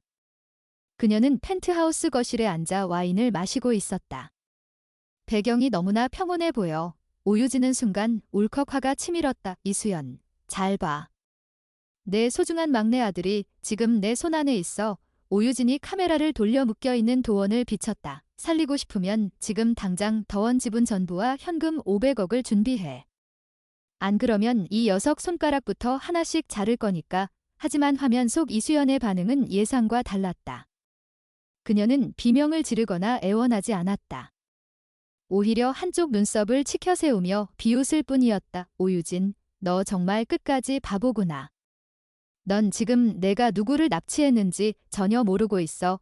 이수연의 차가운 목소리에 오유진은 당황했다. 뭐? 헛소리 부리지 마. 내 아들 목숨이 왔다 갔다 하는데. 그때 화면 너머에서 다른 아들들의 목소리가 들려왔다. 어머니, 팝콘 다 튀겼어요. 이제 시작하나요? 그들은 마치 재미있는 영화를 관람하려는 사람들처럼 여유로워 보였다. 오이, 지것들 미쳤나. 오유진은 분노에 손을 떨었다. 그녀는 도원의 뺨을 내리치기 위해 손을 치켜들었다. 너희 엄마가 정신을 못 차린 것 같으니 내가 대신 좀 맞아야겠다. 그녀의 손바닥이 도원의 뺨에 닿으려는 찰나 믿을 수 없는 일이 벌어졌다. 묶여있던 도원이 고개를 살짝 숙여 피하더니 묶여있던 줄을 스르륵 풀어 헤치고 일어선 것이다. 여이쿠, 아줌마. 폭력은 나쁜 거예요. 그리고 제 피부는 비싼 거라 함부로 만지면 안 되는데. 도원은 손목을 돌리며 태연하게 말했다. 뭐야? 너 어떻게 풀었어? 김철수가 당황하며 엽총을 겨냥했다. 움직이지 마. 쏴버린다. 하지만 도원은 전혀 위축되지 않았다. 그는 주머니에서 작은 유리병을 꺼내 만지작거렸다. 제가 의사라는 건 아시죠? 근데 제가 무슨 과 전문의인지는 모르셨나 봐요. 저는 사람을 살리는 것도 좋아하지만 인체가 독극물에 어떻게 반응하는지 연구하는 걸 더 좋아하거든요. 학교에서는 저를 토이 닥터라고 부르기도 하죠. 도원의 눈빛이 순식간에 서늘하게 변했다. 웃어. 철수 씨, 빨리 쏴. 오유진이 비명을 질렀다. 탕. 김철수가 방아쇠를 당겼다. 하지만 총알은 도원을 빗나갔다. 아니, 도원이 인간의 속도라고 볼 수 없는 반응 속도로 피한 것이었다. 총성이 울리는 순간 도원은 손에 들고 있던 유리병을 바닥에 던졌다. 이쨍그랑. 병이 깨지며 보라색 연기가 피어올랐다. 숨참아. 김철수가 소리쳤지만 이미 늦었다. 연기는 순식간에 폐공장 안을 가득 채웠다. 오유진과 김철수, 그리고 납치를 도왔던 건장한 남자들은 기침을 하며 목을 부여잡았다. 이게 뭐야? 몸이 김철수가 비틀거리더니 바닥에 쓰러졌다. 오유진 역시 다리에 힘이 풀려 주저앉았다. 의식은 멀쩡했지만 손가락 하나 까딱할 수 없는 상태였다. 그들의 몸은 마치 돌처럼 굳어가고 있었다. 도원은 주머니에서 마스크를 꺼내 썼다. 천천히 그들에게 다가갔다. 신경독소 타입 B34. 제가 직접 개발한 겁니다. 중추신경을 마비시키지만 통각과 청각은 오히려 예민하게 만들죠. 지금부터 당신들은 아주 작은 소리도 천둥처럼 들리고 모기한테 물린 고통도 칼에 찔린 것처럼 느끼게 될 겁니다. 도원은 쓰러진 오유진 앞에 쪼그리고 앉아 그녀의 눈을 들여다보았다. 오유진의 눈동자는 공포로 심하게 떨리고 있었다. 어때요? 20년 전 우리 어머니가 느꼈던 무력감이 이런 거였을까요? 아니, 그보다 훨씬 더 했겠죠. 도원은 혀를 차며 일어섰다. 죽이지는 않아요. 저는 의사니까요. 다만 이 상태로 경찰이 올 때까지 기다리는 게 꽤 고통스러울 겁니다. 그는 폐공장 구석에 설치된 몰래 카메라를 향해 손을 흔들었다. 형, 방송 잘 나가고 있지. 그 시간 유튜브와 전광판을 통해 이 모든 상황이 생중계되고 있었다. 둘째, 도연이 폐공장의 CCTV를 해킹해 전국에 송출한 것이었다. 화면 속에서 오유진과 김철수가 바닥에 널브러져 꼼짝도 못하고 몸부림치는 모습은 국민들에게 적나라하게 공개되었다. 댓글창은 폭발했다. 애와 막내 쩐다. 독극물 전문 의사라니. 만화 캐릭터 같네. 오유진 꼴 좋다. 정의구현 제대로네. 납치극은 순식간에 악당들의 공개처 형식이 되어버렸다. 그때 폐공장 문이 열리고 경찰 특공대가 들이닥쳤다. 그리고 그 뒤를 이어 이수연과 4명의 형들이 당당하게 걸어 들어왔다.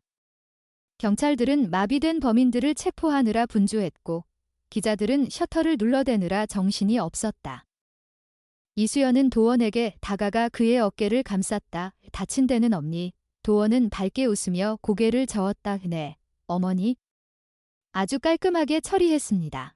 형들도 도원의 머리를 쓰다듬으며 칭찬했다. 역시 우리 막내. 준비성 하나는 철저하다니까. 오유진은 들것에 실려가면서 이수연을 바라보았다.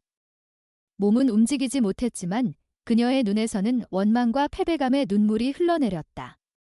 이수연은 그녀에게 다가가 귓가에 나직하게 속삭였다. 이게 끝이 아니야. 감옥에서 평생 썩어가며 느껴봐. 내가 배설했던 것들이 얼마나 무거운 것들이었는지를. 오유진은 비명조차 지르지 못한 채 절망 속으로 끌려갔다. 모든 것이 완벽한 이수연의 승리였다. 한편 폐공장 어둠 속에서 이 모든 광경을 지켜보고 있는 한 남자가 있었다. 최민호였다. 그는 오유진의 쪽지를 받고 마지막 희망을 품은 채 이곳으로 달려왔었다. 만약 그들이 성공한다면 그 돈의 일부라도 챙겨 제기할 수 있을 거라 믿었다. 아니, 적어도 그 잘난 아들들이 고통받는 꼴이라도 보고 싶었다. 하지만 그의 눈앞에 펼쳐진 것은 오유진의 처참한 몰락과 더욱더 빛나는 5 아들의 모습뿐이었다. 최민호는 덜덜 떨리는 손으로 낡은 엽총 김철수가 떨어뜨린 것과 유사한 혹은 그가 가져온 것을 움켜쥐었다. 질투, 분노, 자괴감. 온갖 부정적인 감정들이 뒤섞여 그를 미치게 만들고 있었다. 저놈들. 저 괴물들. 내가 만들었어. 내 씨앗이야. 그런데 왜 나를. 그는 혼란스러운 중얼거림을 토해내며 비틀거렸다. 그는 이제 돌아갈 곳도 기댈 곳도 없었다.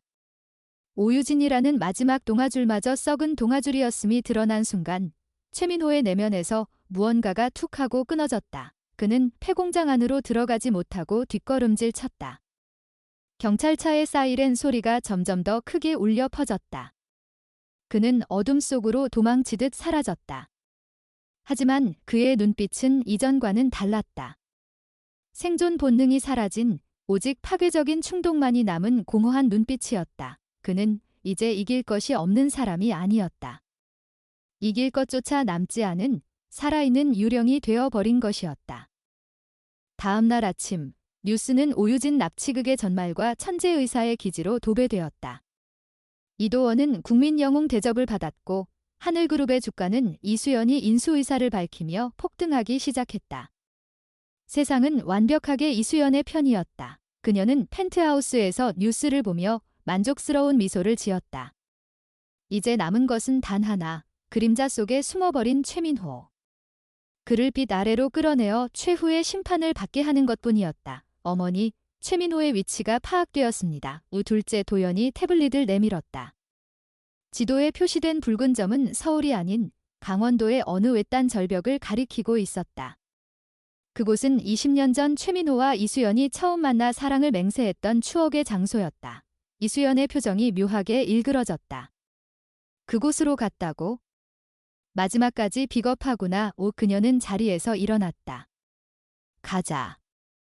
이 긴 싸움의 마침표를 찍자 5 아들은 묵묵히 어머니의 뒤를 따랐다.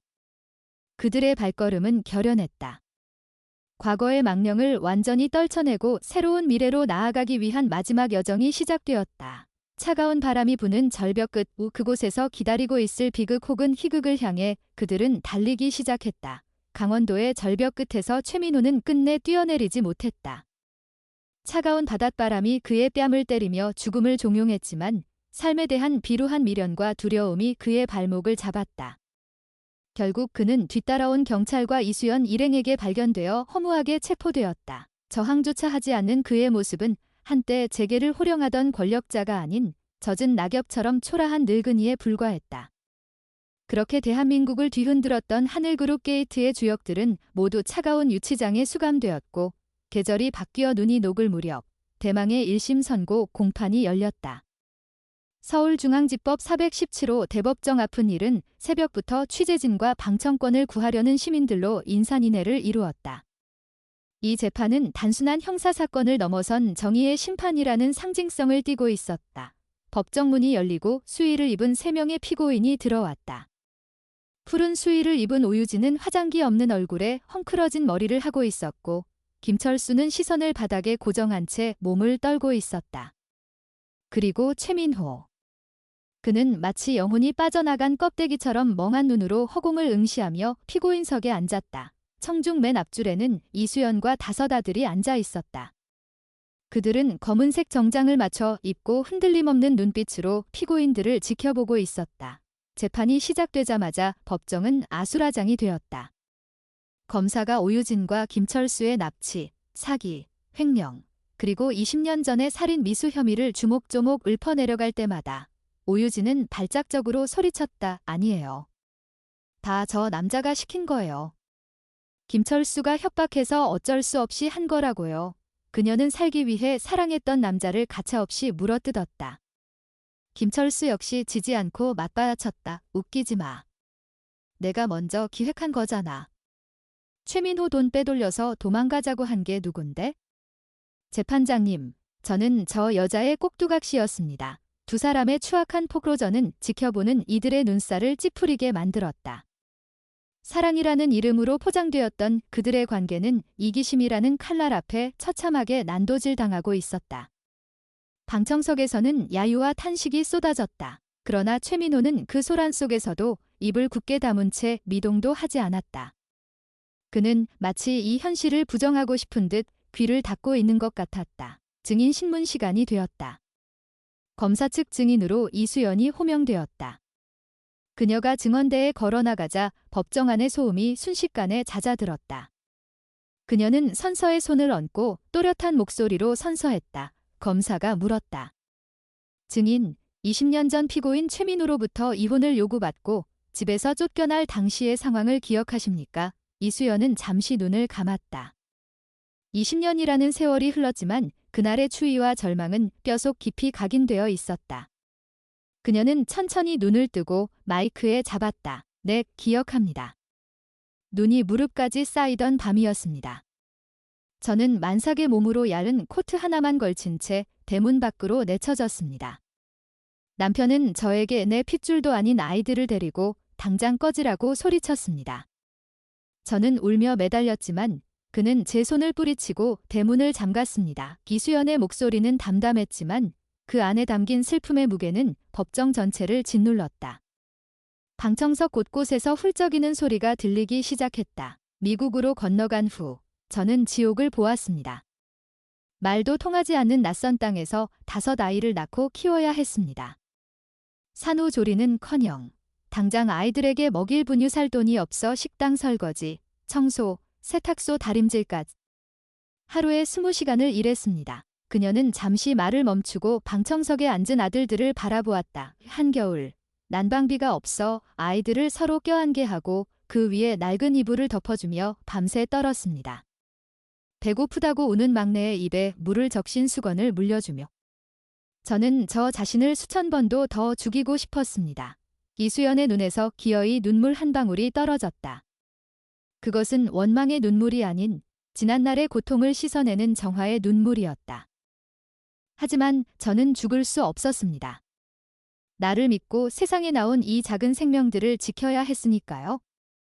아이들이 잠든 얼굴을 보며 맹세했습니다. 반드시 살아남아서 보란듯이 훌륭하게 키워내겠다고. 너희는 버려진 아이들이 아니라 세상에서 가장 귀한 보석이라는 것을 증명하겠다고 법정은 눈물 바다가 되었다. 판사조차 안경을 벗어 시우를 훔쳤다. 최민호의 어깨가 미세하게 떨리기 시작했다. 그는 고개를 숙인 채 주먹을 꽉 쥐고 있었다. 이수연의 한마디 한마디가 날카로운 비수가 되어 그의 심장을 후벼파고 있었다. 자신이 호화로운 저택에서 가짜 아들에게 비싼 장난감을 사주며 희희낙낙할 때 자신의 진짜 아내와 아이들은 지구 반대편에서 생존을 위해 처절하게 사투를 벌이고 있었다. 그 죄책감은 감당할 수 없는 쓰나미가 되어 그를 덮쳤다. 이수연은 마지막으로 최민호를 바라보며 말했다. 최민호 씨, 당신은 나에게서 남편이라는 자리를 뺏어갔고 아이들에게서 아버지라는 존재를 지웠습니다. 하지만 덕분에 저는 강해질 수 있었습니다. 당신이 버린 그 아이들이 이제는 당신이 감히 올려다볼 수도 없는 높이로 자라났습니다. 이것이 제가 당신에게 주는 복수이자 대답입니다. 그녀의 증언이 끝나자 법정 안에는 숙연한 침묵만이 감돌았다. 최후 진술의 시간. 오유진과 김철수는 서로에게 책임을 떠넘기며 선처를 호소했다. 판사는 그들의 추태를 무시하고 최민호에게 발언권을 주었다. 피고인 최민호. 마지막으로 할 말이 있습니까? 최민호는 천천히 자리에서 일어났다. 그의 다리는 후들거리고 있었고 얼굴은 백지장처럼 하얗게 질려 있었다. 그는 떨리는 목소리로 입을 열었다. 저는 하지만 말은 이어지지 않았다. 목구멍에서 뜨거운 덩어리가 올라와 말을 막았다. 그는 방청석의 5 아들을 보았다. 그들은 차가운 표정으로 아버지를 응시하고 있었다. 죄인입니다. 씻을 수 없는 죄를 지었습니다. 죽어셔도 용서받지 못할. 최민호는 흐느끼며 바닥에 주저앉았다. 그것은 회장의 위엄도 가장의 권위도 모두 내려놓은 한 인간의 처절한 참회였다. 하지만 너무 늦은 후회였다. 버스는 이미 떠났고 깨진 그릇은 다시 붙일 수 없었다. 이 판사는 법봉을 두드리며 판결을 내릴 준비를 했다. 법정의 긴장감이 최고조에 달했다. 주원, 피고인 오유진을 징역 25년에 처한다. 피고인 김철수를 징역 20년에 처한다. 판사의 엄정한 목소리가 울려 퍼졌다. 오유진은 비명을 지르며 실신했고 김철수는 망연자실한 표정으로 고개를 떨구었다. 그리고 이어진 최민호에 대한 판결. 피고인 최민호는 하늘그룹의 자금을 횡령하고 분식회계를 주도하여 경제질서를 어지럽힌 점, 그리고 가정폭력 및 유기방임의 죄질이 매우 불량한 점을 고려하여 징역 15년을 선고한다. 탕 판결이 확정되는 순간이었다. 최민호는 15년이라는 숫자를 듣는 순간 눈앞이 캄캄해지는 것을 느꼈다. 60세가 넘은 그에게 15년은 사실상 종신형이나 다름없었다. 평생을 권력의 정점에서 살아왔던 그가 이제 이름 없는 죄수번호로 불리며 차가운 감옥 바닥에서 생을 마감해야 한다는 공포가 그를 덮쳤다. 극도의 스트레스와 혈압 상승이 그의 뇌혈관을 강타했다. 최민호는 갑자기 뒷목을 잡으며 단말마의 비명을 질렀다.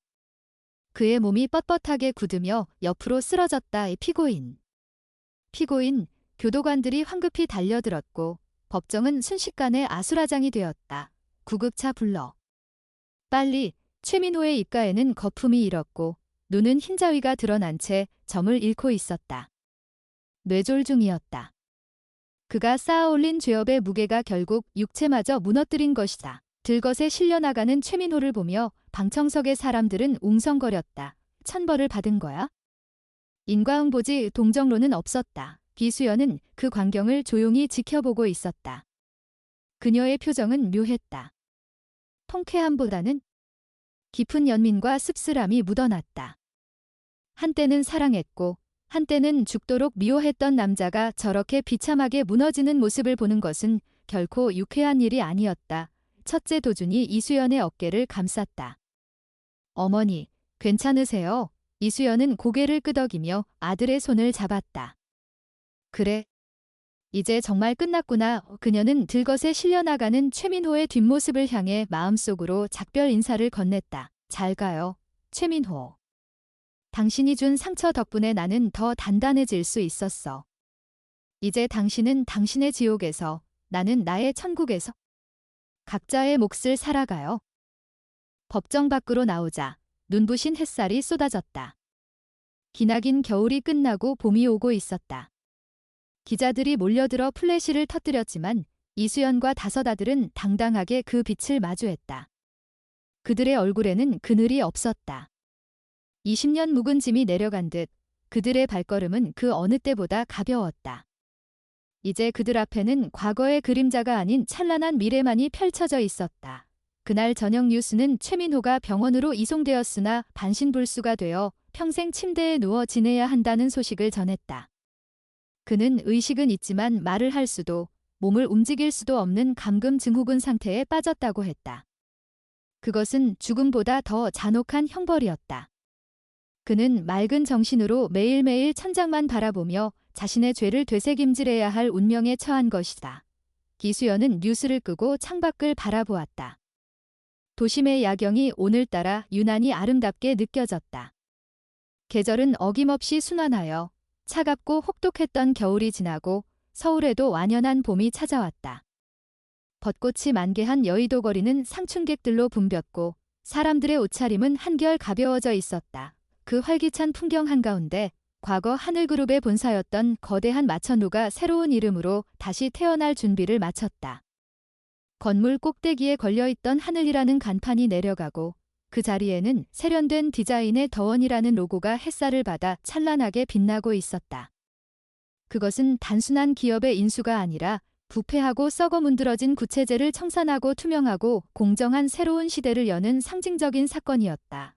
더원의 출범식 날, 그랜드 볼룸은 축하 화환과 취재진으로 발 디딜 틈이 없었다. 하지만 1년 전 최진만 회장의 팔순 잔치 때와는 분위기가 사뭇 달랐다. 허세식과 가식 판치던 그때와 달리 오늘의 공기는 자유롭고 활기찼다. 직원들은 강요에 의한 박수가 아닌 진심 어린 미소로 새로운 경영진을 맞이했다. 단상에 오른 것은 이수연 회장이 아닌 그녀의 장남 이도준이었다. 깔끔한 네이비 수트를 차려입은 도준은 확신에 찬 목소리로 비전 선포문을 낭독했다. 우리는 과거의 잘못된 관행을 타파하고 능력과 인성이 존중받는 기업을 만들 것입니다. 더원은 특정 가문의 소유물이 아니라 임직원과 주주, 그리고 사회 모두의 것입니다. 기수연은 무대 아래 VIP석에 앉아 그 모습을 흐뭇하게 지켜보고 있었다. 그녀의 옆에는 든든한 네 아들이 함께했다. 정보보안 총괄 사장, CTO를 맡은 둘째 도연은 태블릿으로 실시간 보안 상태를 점검하며 장난스럽게 윙크를 보냈고 경호 전문 자회사 가디언의 대표가 된 셋째 도진은 매의 눈으로 행사장 안전을 책임지고 있었다. 톱배우로 활동 중인 넷째 도윤은 바쁜 스케줄을 쪼개 홍보대사 자격으로 참석해 자리를 빛냈고 막내 도원은 의료재단 이사장으로서 소외 계층을 위한 무료 병원 설립 계획을 발표할 예정이었다. 다섯 아들 모두 각자의 자리에서 눈부신 성장을 이뤄낸 것이다. 행사가 성공적으로 끝나고 이수연과 가족들은 한남동 펜트하우스에서 그들만의 조촐한 뒤풀이를 가졌다. 최고급 샴페인이 터지고 셰프가 준비한 요리들이 테이블 가득 차려졌다. 거실 창 너머로 펼쳐지는 서울의 야경은 오늘따라 유난히 아름다워 보였다. 어머니, 건배하시죠. 우리의 완벽한 승리를 위하여. 넷째 도윤이 잔을 높이 들었다. 위하여. 다섯 형제 힘찬 목소리가 울려 퍼졌다. 쨍그랑하는 경쾌한 소리와 함께 샴페인 잔이 부딪혔다. 그들의 웃음소리에는 더 이상 그늘이 없었다. 20년 동안 그들을 짓눌러왔던 복수라는 무거운 짐을 내려놓고 비로소 진정한 자유를 만끽하는 순간이었다. 그때 초인종 소리가 들리고 가정부가 문을 열었다. 들어선 사람은 중후한 매력의 중년 신사 강준혁이었다. 그는 이수연이 미국에서 가장 힘들었던 시절 법률 자문과 투자를 도와주며 물심양면으로 그녀를 지켜준 은인이자 든든한 파트너였다. 큰 키에 넓은 어깨, 그리고 선한 눈웃음이 인상적인 그는 한 손에 커다란 꽃다발을 들고 있었다. 늦어서 미안합니다. 공항에서 오는 길이라 조금 막혔군요. 준혁의 등장에 다섯 아들이 자리에서 벌떡 일어났다. 그들의 표정에는 반가움과 함께 묘한 기대감이 서려 있었다. 아저씨. 아니, 이제 뭐라고 불러야 하나? 둘째 도연이 장난스럽게 웃으며 준혁에게 다가갔다. 준혁은 도연의 어깨를 툭 치며 웃었다. 그냥 편하게 불러. 아직은 아저씨가 익숙하겠지. 그는 이수연에게 다가가 꽃다발을 건넸다. 축하해요. 수연씨, 드디어 모든 게 제자리를 찾았군요. 이수연은 수줍은 미소를 지으며 꽃을 받았다. 고마워요. 준혁씨, 당신 덕분이에요. 당신이 없었다면 여기까지 오지 못했을 거예요. 두 사람 사이에 흐르는 기류는 따뜻하고 편안했다. 그것은 불꽃 튀는 열정보다는 오랜 세월 서로를 지켜보며 쌓아온 깊은 신뢰와 연민에 가까웠다. 식사가 무르익을 무렵 준혁이 잠시 테라스로 나가자며 이수연에게 눈짓을 했다. 두 사람은 와인잔을 들고 반바람이 부는 테라스에 나섰다.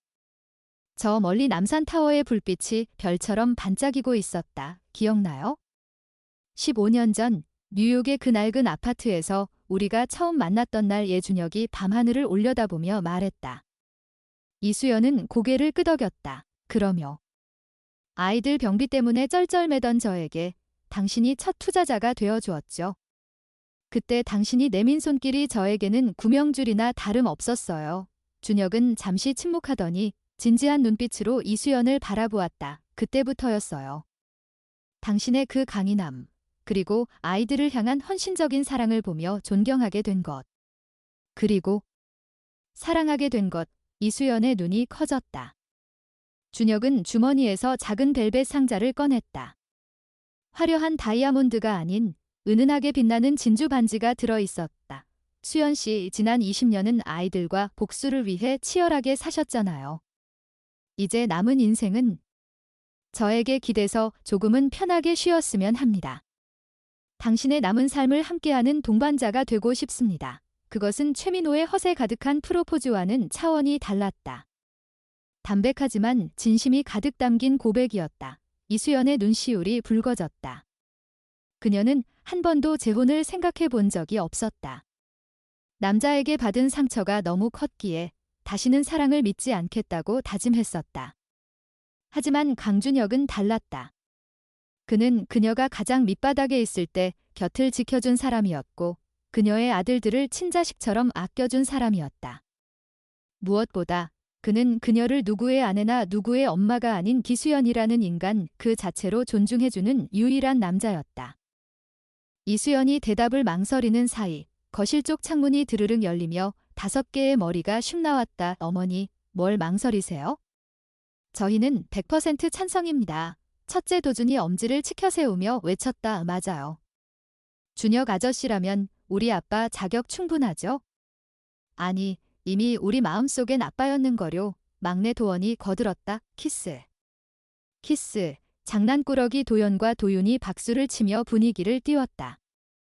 묵묵하던 셋째 도진마저 흐뭇한 미소를 지으며 고개를 끄덕였다. 아들들은 이미 알고 있었다. 어머니에게 진정한 행복을 줄 수 있는 사람은 강준혁뿐이라는 것을. 아이들의 응원에 용기를 얻은 이수연은 눈물을 닦으며 활짝 웃었다. 고마워요. 준혁 씨, 그리고 미안해요. 너무 오래 기다리게 해서. 그녀가 손을 내밀자 준혁은 떨리는 손으로 그녀의 약지에 반지를 끼워주었다. 그리고 그녀를 부드럽게 감싸 안았다. 사랑합니다. 수연 씨. 두 사람의 입술이 맞닿는 순간 거실에서는 환호성과 함께 폭죽 터지는 소리가 들렸다. 밤하늘을 수놓는 불꽃보다 더 아름다운 중년의 로맨스가 결실을 맺는 순간이었다. 외곽의 한 요양병원. 침묵의 정적 속에서 최민호는 멍하니 천장을 바라보고 있었다. 그는 전신이 마비된 채 눈동자만 움직일 수 있는 상태였다. TV에서는 더원그룹의 출범식 뉴스가 흘러나오고 있었다. 화면 속에서 화사하게 웃고 있는 이수연과 5 아들, 그리고 그 곁에 있는 강준혁의 모습이 보였다. 최민호의 눈동자가 격렬하게 흔들렸다.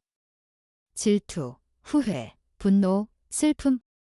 온갖 감정이 뒤섞여 눈물이 되어 관자놀이를 타고 흘러내렸다.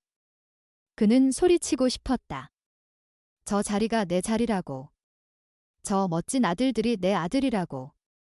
저 아름다운 여자가 내 아내라고. 하지만 그의 입에서는 으윽 하는 짐승 같은 신음소리만 새어나올 뿐이었다. 간병인이 들어와 무심하게 그의 기저귀를 갈며 혀를 찼다. 또 오줌 샀네. 왕년의 회장님이면 뭐해?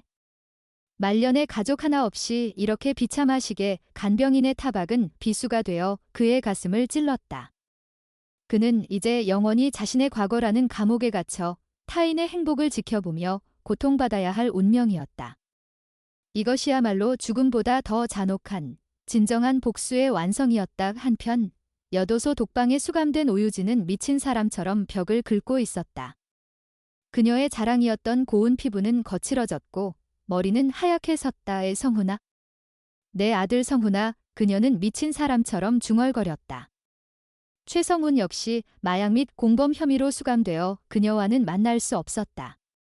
그녀가 탐욕을 위해 버린 양심과 사랑. 그 대가는 철저한 고독과 파멸이었다. 그녀는 차가운 시멘트 바닥에 웅크린 채 자신이 20년 전 이수연에게 주었던 고통을 뼈저리게 되새김질하고 있었다. 다시 한남동의 펜트하우스. 파티가 끝나고 모두가 돌아간 늦은 밤, 이수연은 잠든 아들들의 방을 하나씩 둘러보았다. 세상 그 무엇보다 소중한 보물들.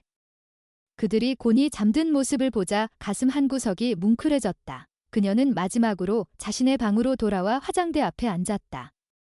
거울 속에 자신을 바라보았다. 20년 전 눈물로 얼룩졌던 얼굴은 사라지고 세월의 흔적만큼 깊어진 주름 속에 평온함과 여유가 깃든 여인이 거기 있었다. 그녀는 서랍 깊숙한 곳에서 낡은 일기장 하나를 꺼냈다. 20년 전 이혼한 날 밤에 썼던 일기였다. 죽고 싶다. 하지만 죽을 수 없다. 아이들을 위해서라도 반드시 살아남아 복수할 것이다. 잉크가 번져있는 그 글꼴을 손끝으로 쓸어내렸다.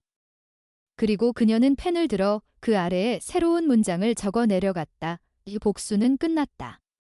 하지만 진정한 복수는 그들을 파멸시키는 것이 아니었다.